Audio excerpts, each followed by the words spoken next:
Ang pagtulong sa gawain ng Diyos, voluntary yun. Wala nang fixed price. Tuloy, yung ikapo, obligasyon na yung first fruit.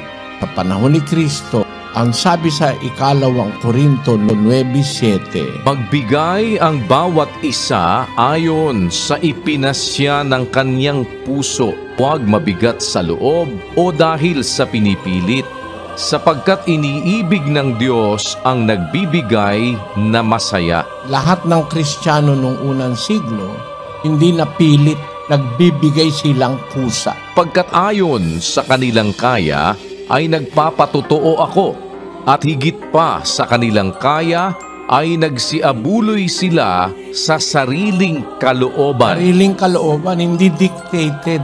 Gaya nung panahon ni Moises, idinidikta. Kasampung bahagi, lahat ng unang bunga, the first fruit.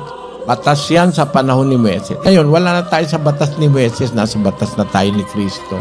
39 ng gawa. At sa pamamagitan niya, ang bawat nananampalataya ay inaaring ganap sa lahat ng mga bagay. Sa mga ito'y hindi kayo aariing ganap sa pamamagitan ng kautusan ni Moises. So, hindi kayo aariing ganap sa pamamagitan ng kautusan ni Moises.